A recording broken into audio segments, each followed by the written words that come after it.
episode of Doctors Unhinged. I'm Dr. Michael, and today I have a wonderful guest, man of sports medicine. I'm very happy to be doing this interview, as everybody's aware that I'm a big sportsman. This is Dr. Odiseng.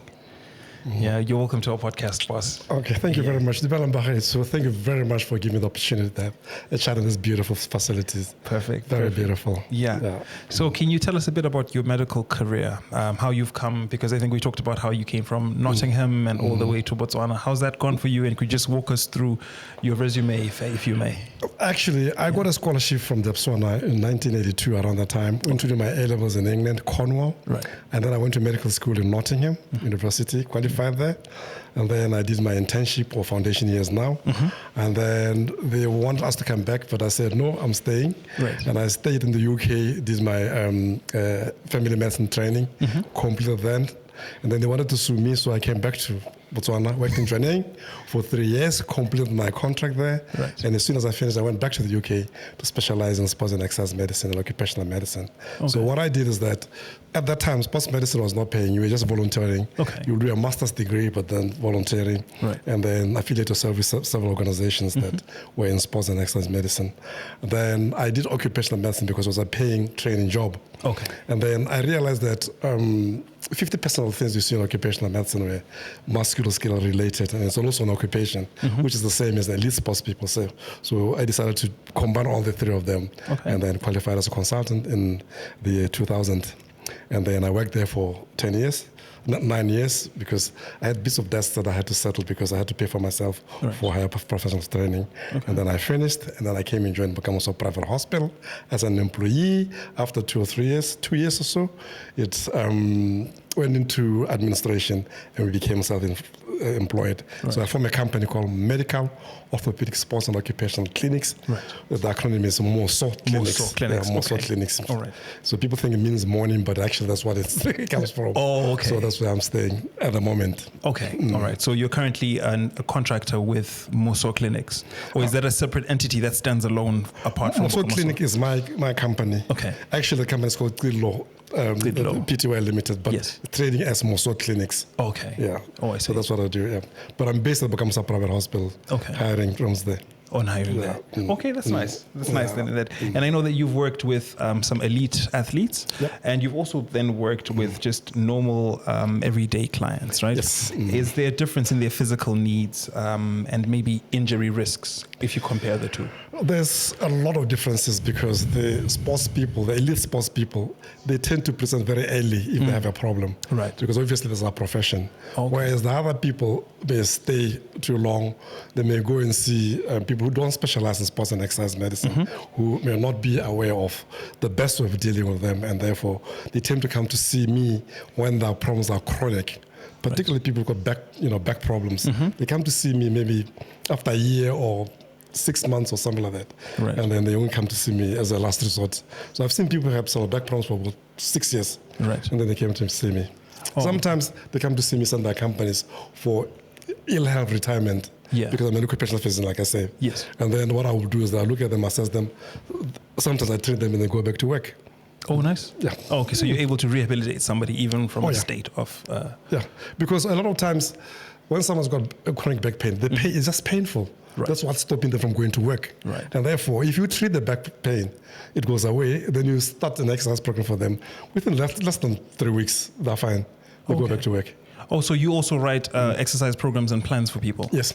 Oh, nice. Yeah. Nice. And then what about people that are just like bodybuilding as a hobby? If you are going to be bodybuilding, I think, in fact, any sport person taking any sport at any point, they should go and see a medical professional first. Okay. Because we're going to make sure that they don't have some medical problems that could have an effect on their ability to train, or sometimes could be just dangerous.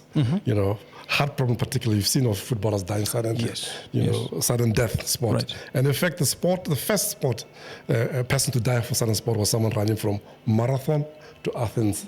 He ran from Marathon to Athens, which was 25 kilometers, hence the marathon. Yeah. The present day marathon. Yeah. That was 25 kilometers, roughly 41 kilometers. Yeah. And when he got there, he was reporting a victory of the Athenians over people from Persia. Yeah. When he got there, he ran so quickly that when that day he collapsed and died. Oh. That was the first case of sudden death in sport. Oh, wow. So when you come to see us, we must take a full history from you, do a full physical examination, some investigation, particularly looking at your cardiovascular system, blood pressures and heart issues. And it's very important. You can do some blood tests here and there based on recommendation from World Athletics and FIFA. There are certain things you should do, but I've modified to make it much more simpler. Okay. One thing we should not do is the ECG.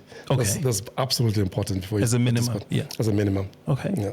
Well, that's nice. That's speaking of marathons, because what's your advice then? Just to the normal patient or the normal viewer at home, just that's sitting and thinking, okay, look, I want to go for a marathon. I want to go for Comrades next year. Yeah. What steps can I start to take? How long do I need to prepare for? Yeah. I know you've mentioned that first thing I should do is go and see a doctor, right? Do an ECG, maybe an echocardiogram, like a heart scan. Not necessarily. Echo is when you find something abnormal. But echo, we do it for elite athletes, simply because we want to make sure that the heart is the right size. Even though you can tell from the ECG, but normal when the ECG is normal, on evidence of left ventricular hypertrophy, meaning the heart on the left side is too big, then chances are it's fine. The echo will be fine as well. But we do go towards the echo if they can afford it.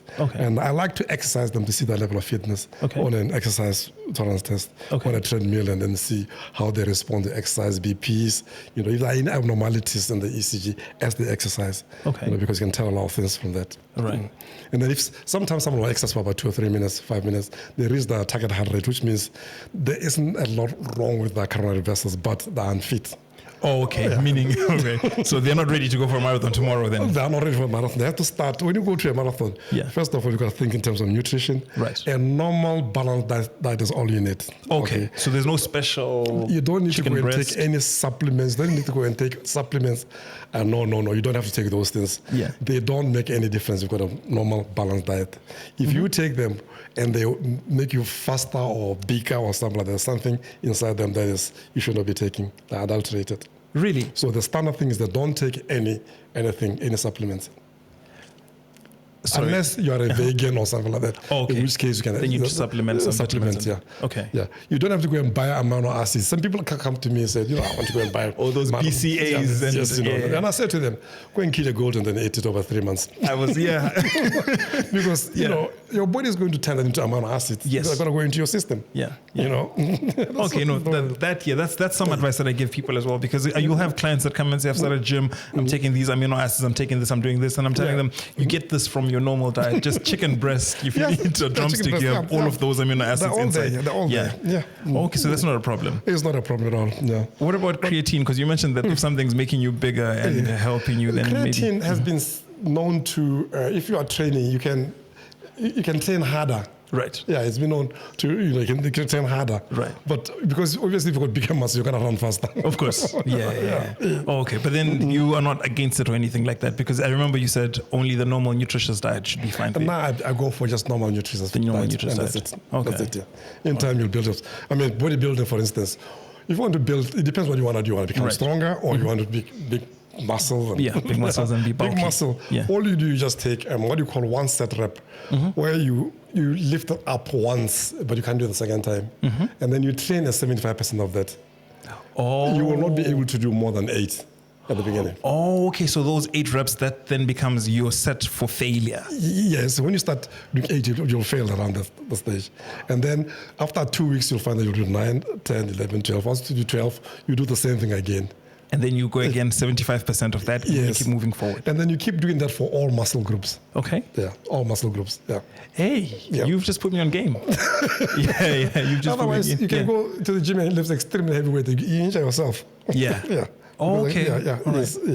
Okay, so I go there, put a maximum weight. The maximum weight I can lift at once, take 75% of that. Then do my 8 reps as I continue. Once I get to 12, I do the same thing again. 70% of that, and then I just keep growing and growing like that. Absolutely. There are machines that can measure that for you. Okay. But they're obviously not available here. Okay. Well, that's something. I'll definitely keep that in the case. So that's nutrition, normal, good, and good hydration. Right. Okay. When you are going to go to the gym, you must make sure that you're well hydrated. Good. The way to tell is look at the color of your urine. If it's colored unless you are taking, which you should not be taking, vitamin C. Right. It will be clear. Right. Right. When it's clear, it means you're well hydrated. Okay. And normally, so you're going to go run a marathon or something like that. You take in fact, any exercise, half a liter of water before. Before you actually start the exercise? Before you start, so you can be well hydrated. Okay. And then you, after that, it's half a liter every hour. Okay. Slowly over the time. You don't drink it at the same time, very slowly over some time. Okay. And then after the first hour, you need to put minerals in.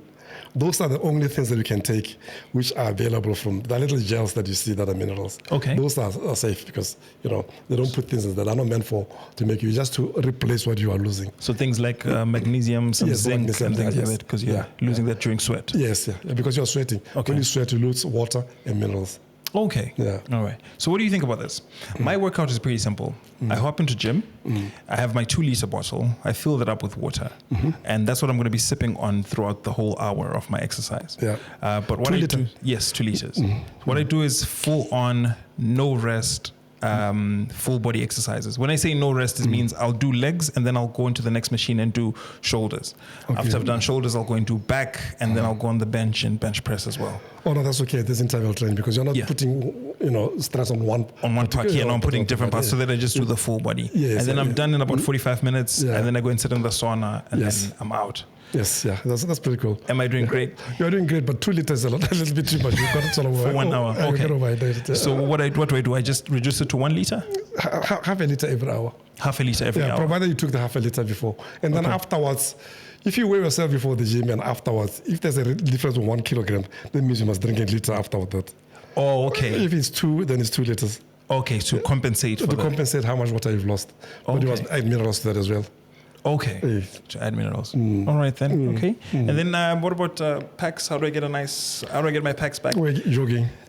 Jogging. Cardio. Cardio, yeah. Okay. The reason why you got a time is not because you haven't got muscles there. Right. It's because there's a lumipi inside, momentum in English. And that fat layer is so you must actually bend that fat. Right. And then basically, for definition, you can do those squats. But normally, basically, it's not because you don't have muscles in there. Okay, it's just because of for definition. Yes. But because my problem with that is that when I started gaining weight from 60 kgs, and I've been gaining consistently since then. And when I was at 85, I could see my pecs; they were nicely and well defined. But my goal weight right now is to get to 100 kgs of like big mass. Yes.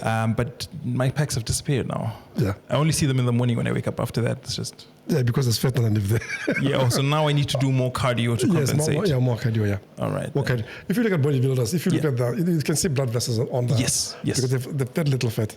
Okay, so just to reduce my body fat percentage. Yes. Yes. Yeah. And is there a way that my diet is maybe lacking? Or is there a way that I can do that also with my diet? It depends how much, what goes in must come out. Right. So, what goes in is what you eat. What comes out is your basic metabolic rate, which is different for different people. What also comes out, the amount of exercise you're doing. Yeah, particularly the cardio type of exercise. Right. So that's the way I would go towards. Okay. But fatty food, I would avoid that. Sweets, I would avoid that. Okay. Yeah. Because there's an age-old there's an old adage that says that losing weight or gaining weight is more of like what you said. It's just the input versus the output. Yes. So if you're putting in 3,000 calories per day, if you're exercising enough to cumber that, then you're good. But if you're trying to lose weight, then you're gonna go down and then take it to maybe 2,000 calories per day, just so that you can work it out. Yes, that's true. But does that mean that I can eat all the junk that I want as long as I'm making my calorie ins versus calorie out? It's not going to be very easy for you to be able to do that because the amount of effort will be huge. Okay. If you people like Phelps, the swimmer, he was eating a lot of things, but his work rate, this exercise rate was huge. Okay. Yeah, so you have to compensate by doing a lot of work. Oh, okay. Okay, so that's why we try to balance sometimes with diet and exercise. So like eat well so that you don't have to exercise as hard as Michael Phelps. I mean, having fish and chips occasionally doesn't matter. Okay. Yeah, it's not to eat all the time. Mokoto occasionally, So like mokoto. Okay. Okay. All right then. And then if we talk about marathon runners and athletes, what are some of the most common injuries that you find with those people? The injuries are... Most of them are the tendinopathies, the tendon problems. Okay. Achilles, patella, They also get, what did they call them? Shin splints. Shin splints, Lateral tibial stress syndrome. Yeah. That's quite common particularly before a major marathon. Okay. Like, before the comrades, I get loads of them. Are those people, athletes? They've strained themselves preparing for they put in during the preparation. Right. Yeah. So because I was getting a lot of them this year, I had a lot of them. Last year, I had a lot of them before Sandom. Mm-hmm. But then I did a video which I put on YouTube and sent them to some of the clubs. Right. So by the time the marathon comrades came last year, very few people came. Oh, okay. Yeah, they've already been doing all those stretching exercises. All the stretching exercises, yeah. They're already doing the right exercises. Not put too much strain on themselves, yeah. So in terms of marathon, if you're preparing for a marathon, you're talking about 2 to 3 months before the actual marathon itself. When you start 5 kilometers or so, and you increase it slowly to 10, then 21, then 42. Such that by the time you come to a month before the marathon, you can do 42 quite easily. Okay. And then after that, you start cutting down again. So you don't just stop. Yeah, you don't stop suddenly. Yeah. So you cut down to about 20 before the marathon, and then a week before, you're talking about 5 kilometers or so, not 42 kilometers. So you're not building up to it. You have some time where you're just resting and allowing the muscle to... You are resting because the muscle must actually rest and they must be in good repair state. Okay. And also the diet is also different at that particular point. Right. You have to be, a few days before the marathon is high carbohydrates. High carbs, just, the week before, high carbohydrates, because you want to go to be full of carbohydrates when you go there with glycogen full in your systems. Oh, okay. Yeah. Okay, so it's all very technical. All that biochemistry just comes into play. That you learn in medical schools. Yeah, that's true. It doesn't make sense. And then during the marathon, obviously, is the half hour before you're drinking enough fluids. Yeah. And then you have your light breakfast full of carbohydrates again. Now I do walks, I don't do marathon. Even when I do 21 kilometers marathon, I actually walk it. Yeah. Yeah, and then I take my heu, which has got all the things I need. Then during the marathon itself, you are taking the minerals and normally like the comrades, that place where you're eating food, they've got the right food for you to keep going. Yeah. Okay. All right. And then afterwards, also important, when you get that, you must hydrate yourself.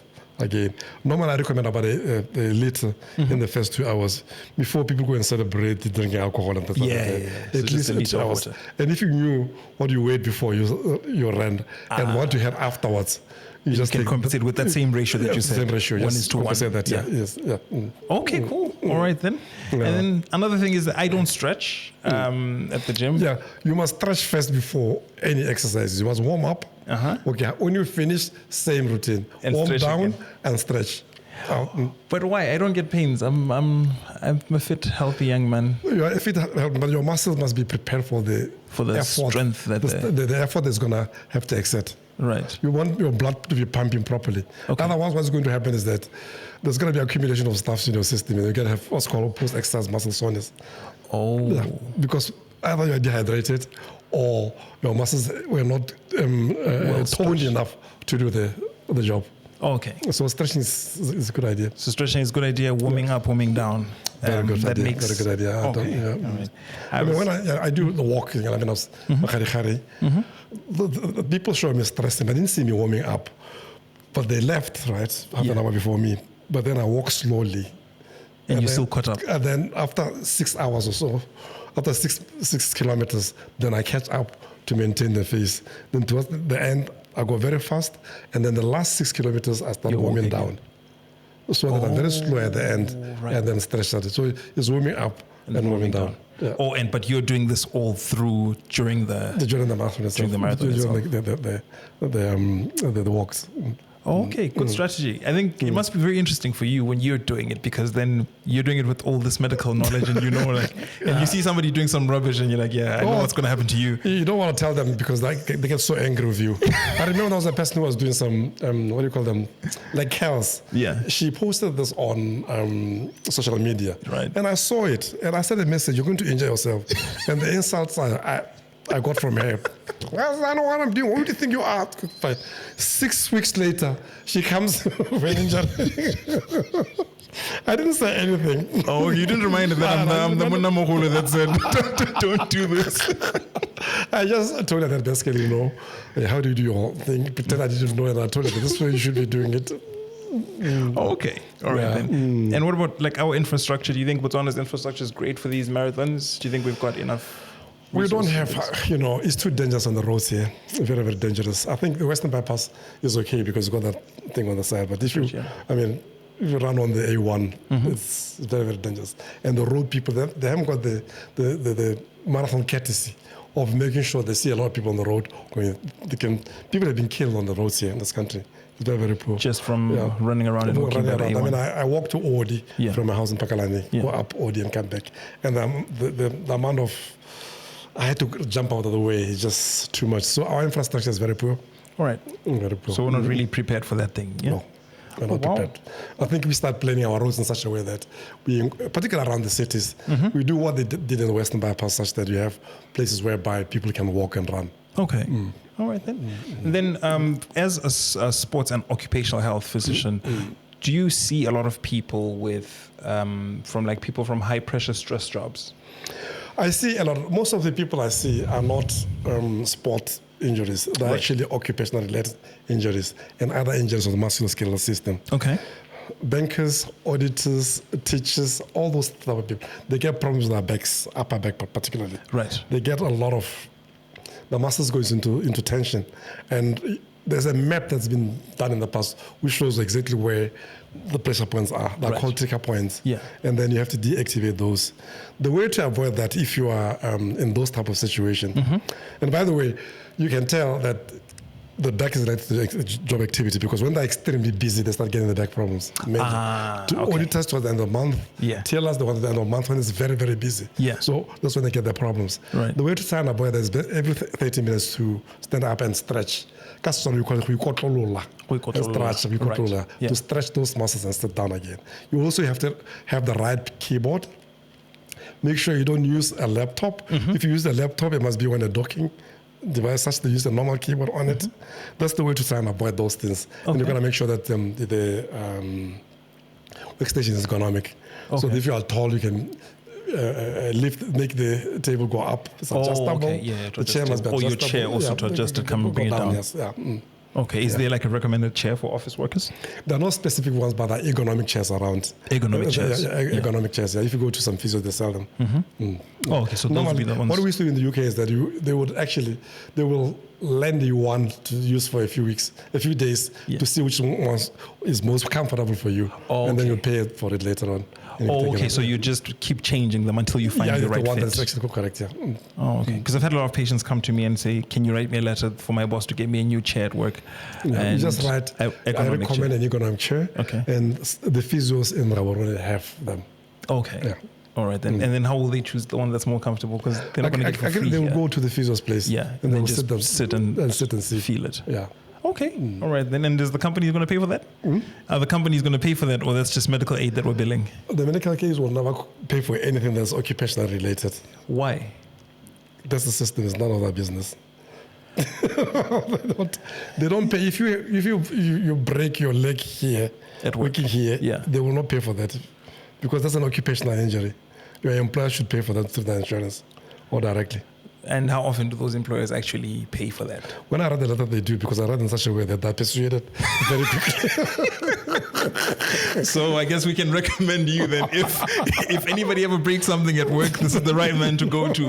In fact, speaking of that, there's people that come to me as well because they want to claim from their bosses, like somebody broke something at work and things like that. There's one particular company that rejected a woman's payout, and she has like a torn, I think it was an Achilles ligament from work. And they've rejected her because they said that they asked for a second opinion from another doctor. And then that doctor said she was fit to work and she's not, like, she doesn't deserve any claims. So then they just ignored her. Is there a way to go back on that and help her? If I write the letter, I simply tell that person, let's go to court and argue it up. Okay. If I say someone is got a problem occupational related, the only person who can change it is someone of the same standard of education as myself. So somebody has to be an occupational specialist, doctor, like you. It must be an occupational specialist. Other than the course will believe me, because I'll tell them basically, when did you learn about occupations? Or tell me where you trained in this type of thing. Now, I have higher professional training in occupational medicine. I'm a musculoskeletal physician. Are you? Okay. Yeah. All right. Okay. I will actually be sending you a patient soon. We will have this discussion in greater detail. They just have to go to law courts to sort that out. Let other persons can go to law courts. If it's truly happened in the workplace. Yes. Yeah.